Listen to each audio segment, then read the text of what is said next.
Assalamualaikum warahmatullahi wabarakatuh. Halo teman-teman, kembali lagi di channel Kelas Calon Akuntan. Pada video kali ini kita akan membahas pada bab ruang lingkup akuntansi mengenai transaksi dan persamaan akuntansi. Silahkan disimak ya teman-teman. Yang pertama kita akan membahas mengenai aktiva, hutang, dan modal. Unsur dasar suatu laporan keuangan terdiri atas 3 macam, yaitu aset atau kekayaan, hutang atau kewajiban, dan ekuitas atau modal pemilik. Kekayaan atau harta yang dimiliki oleh perusahaan dikenal dengan istilah aktiva. Sedangkan hak atau sumber aktiva tersebut berasal disebut ekuitas atau hak milik. Persamaan yang pertama yaitu hubungan antara aktiva dan hak milik ini dapat dinyatakan dalam persamaan sebagai berikut. Aktiva sama dengan ekuitas. Kemudian persamaan yang kedua, ekuitas atau hak milik dapat dibedakan menjadi 2 bagian pokok, yaitu hak milik dari kreditur atau disebut dengan utang, dan hak milik dari pemilik perusahaan atau disebut dengan modal atau ekuitas pemilik. Dengan demikian, persamaan di atas dapat diperluas menjadi aktiva sama dengan hutang ditambah ekuitas. Lalu, persamaan yang ketiga, hutang biasanya ditempatkan sebelum ekuitas, sebab hak dari para kreditur akan mendahului hak para pemilik. Untuk menekankan hak kepemilikan atau para pemilik perusahaan, kadang-kadang hutang dipindahkan ke sisi lain dari persamaan, sehingga menghasilkan persamaan sebagai berikut. Aktiva dikurangi utang sama dengan ekuitas. Persamaan di atas menekankan bahwa hak sisa yang ada di perusahaan apabila perusahaan dilikuidasi adalah menjadi tanggung jawab pemilik perusahaan. Ekuitas ini dalam akuntansi juga sering disebut dengan istilah aktiva neto atau net asset. Semua transaksi perusahaan, mulai dari yang paling sederhana sampai dengan yang paling kompleks, dapat dinyatakan pengaruhnya terhadap 3 elemen dasar dari persamaan akuntansi tersebut. Kalau ada peristiwa atau kejadian yang tidak memengaruhi aktiva, hutang, atau ekuitas, kemudian kita masuk pada transaksi dan persamaan akuntansi. Transaksi yang mengakibatkan perubahan aktiva, hutang, dan modal pada persamaan akuntansi dapat digambarkan dalam contoh-contoh sebagai berikut. Pak Hudowo mendirikan usaha transportasi yang diberi nama Usaha Angkutan Hudowo, yang selanjutnya disingkat dengan UA Hudowo. Transaksi-transaksi yang terjadi selama bulan pertama, Oktober, dapat diikhtisarkan sebagai berikut. Yang pertama yaitu transaksi A. Transaksi yang pertama, Pak Hudowo mengambil tabungan pribadinya sebesar 8 juta rupiah guna dipakai untuk menjalankan kegiatan usahanya. Akibat dari transaksi ini akan menambah aktiva perusahaan berupa kas dan di lain pihak akan menambah modal dengan jumlah yang sama.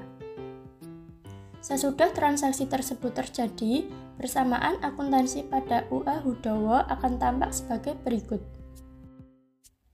Yang kedua, kita lanjut transaksi B.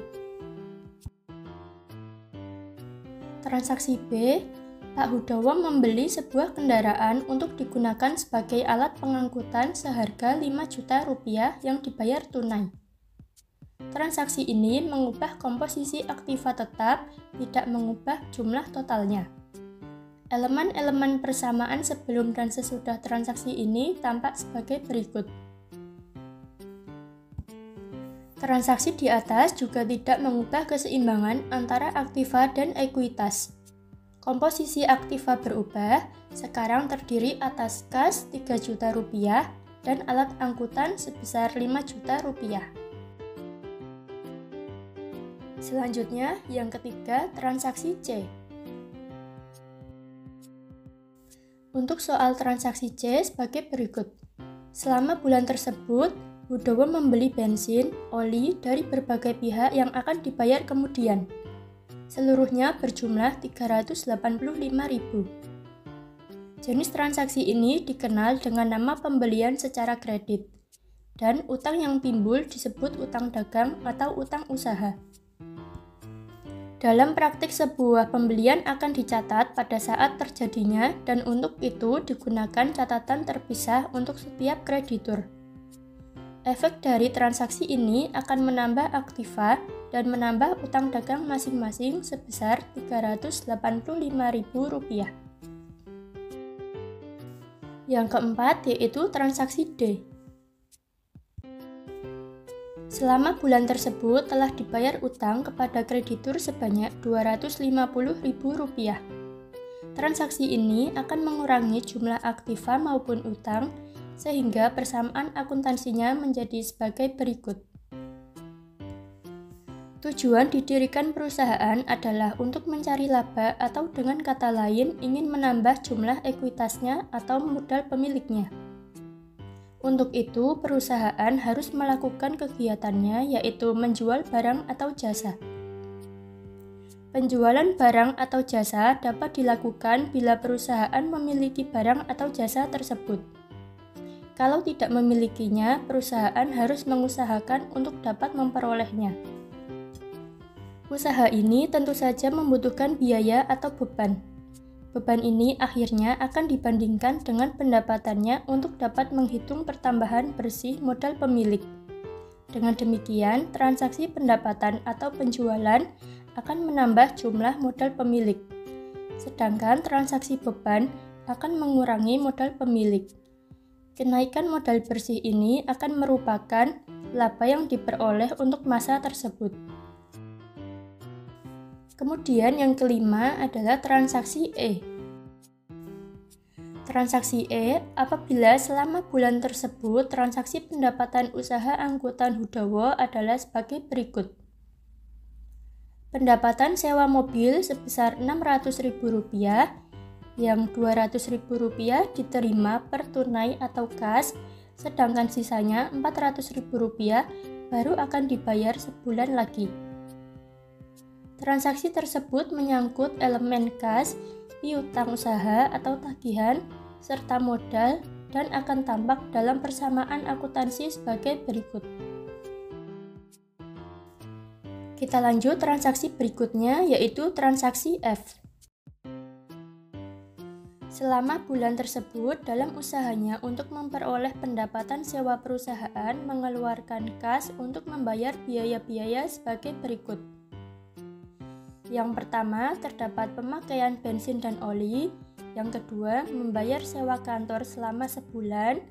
Yang ketiga, membayar gaji sopir dan kernet. Yang keempat, membayar sewa iklan mini. Yang kelima, bayar listrik sebulan. Dan yang terakhir, membayar gaji pegawai administrasi. Transaksi-transaksi tersebut akan tampak dalam persamaan akuntansi sebagai berikut.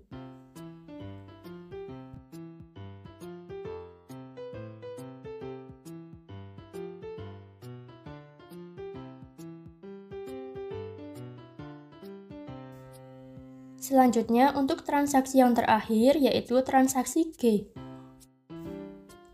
Selama bulan tersebut, Hudowo mengambil uang perusahaan untuk keperluan pribadinya sebanyak Rp125.500. Pengambilan ini bukan merupakan beban, sebab tidak ada hubungannya dengan usaha untuk memperoleh pendapatan.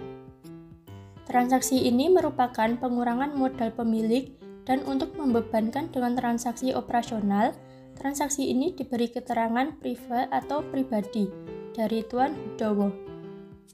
Dengan demikian, pencatatannya dalam persamaan akuntansi adalah sebagai berikut. Dari ikhtisar tersebut di atas dapat diikhtisarkan sebagai berikut. Yang pertama, efek transaksi dapat dinyatakan dalam istilah penambahan dan atau pengurangan dalam satu atau lebih unsur-unsur persamaan akuntansi. atau aktiva, utang, dan modal. Yang kedua, persamaan yang ada dalam dua sisi persamaan akuntansi selalu seimbang. Bila terjadi ketidaksamaan antara sisi kiri dan sisi kanan, pasti terdapat kesalahan di dalam pencatatan. Cara pencatatan dengan cara di atas dikenal dengan istilah double entry system atau pencatatan ganda. Demikian pembahasan video pada kali ini. Sampai bertemu di video pembahasan berikutnya. Sampai jumpa. Wassalamualaikum warahmatullahi wabarakatuh.